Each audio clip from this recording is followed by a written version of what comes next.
If you're following political news right now, you are aware that shit's gone crazy. And why is that? It seems like no matter what Donald Trump does, maybe insult and demonize an American soldier and then blame politicians for that weren't in any control on his death and be just terrible to his parents, it doesn't lose him any support. His supporters are stalwartly there, despite whatever you may see to the contrary, despite lack of support from very key political, conservative political forces. Why is this happening? There are a few theories. One cognitive neuroscientist by the name of Bobby Azarian published his ideas on this in Raw Story, and I'd like to talk about it now.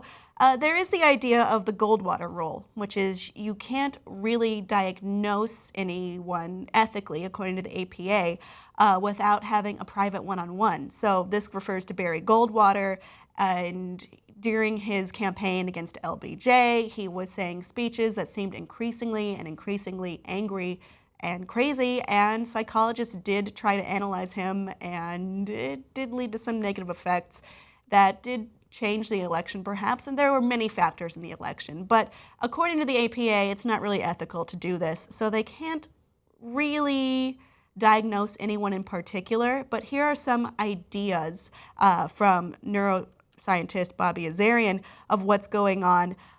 First of all, it seems like there's nothing Donald Trump can do or say wrong. He has said himself, I could stand in the middle of Fifth Avenue and shoot somebody and I wouldn't lose any voters. Okay, it's like incredible.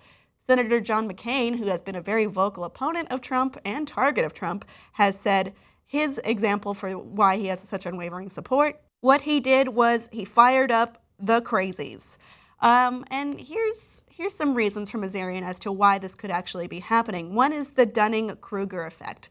And it's not just the idea of misinformation, because it's going unchecked. Donald Trump could say, we have all these problems because of Mexicans, and we have this unrivaled criminal environment that we've never had before, and people will just take it at their word. You would think you could just correct this by having an expert or having hard data prove otherwise, but that's not going to land. It kind of just slides right off. And that is due to the Dunning-Kruger effect, which isn't the sheer fact of misinformation. It's being completely unaware that you have misinformation. It's basically, in a nutshell, saying, I think I know everything about this already, and I'm going to make myself blind and deaf to everything else that might go to the contrary.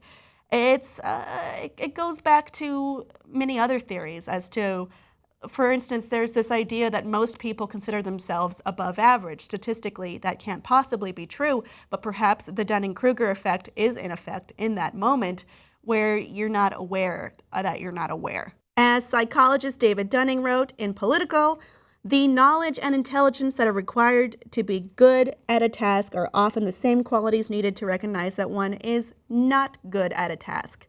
So essentially, they're not smart enough to realize they're dumb. Number two also lies in the brain, and that is because conservative people, according to an imaging study, have huge, gigantic amygdalas. Amygdalas are the part of the brain that refers to fear and threat and managing and controlling those responses. It's not necessarily a part of the brain that is governed by rationality or logic, and some can suggest that these responses are involuntary. The amygdala is the part of the brain that electrically is active during moments of fear and anxiety and stress. And when you use fear-mongering as a tool, this is going to perhaps involuntarily light up that part of the brain that's going to react strongly to that.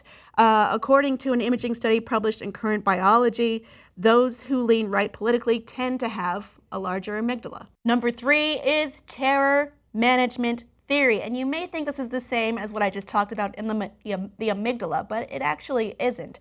This is more, I think, touching upon the lizard brain part of you, which is the theory or the idea that most people, or all people, have existential dread. We all secretly know, deep down, one day, everyone we love and us ourselves we're all going to die.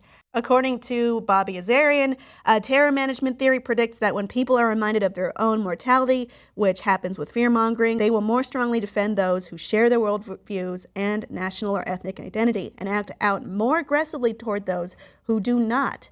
Hundreds of studies have confirmed the hypothesis and some have specifically shown that triggering thoughts of death tend to shift people more toward the right.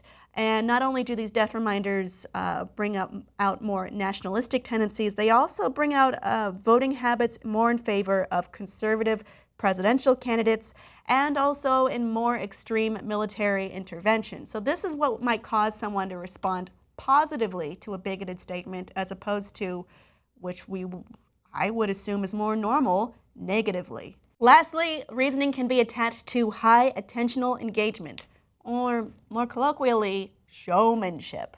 According to a recent study that showed viewers 40 minutes of political speeches, statements, debates from both Donald Trump and Hillary Clinton, Donald Trump strongly outshone Hillary Clinton in this engagement, and that he was able to keep the brain engaged for more.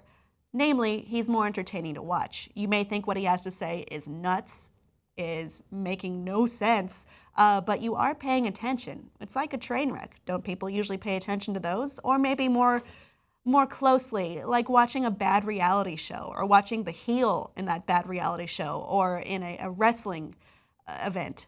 It's entertaining to watch. It's not necessarily positive, but it is interesting.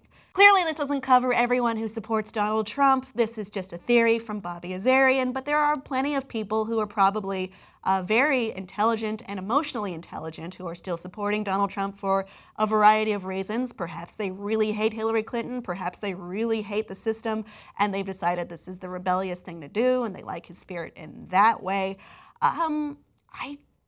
I personally can't fathom it based on the things that he said, and idea that he would be in charge of a large group of people is horrible to me. But if you support Donald Trump and you think you know why, I'd love to know about it in the comments.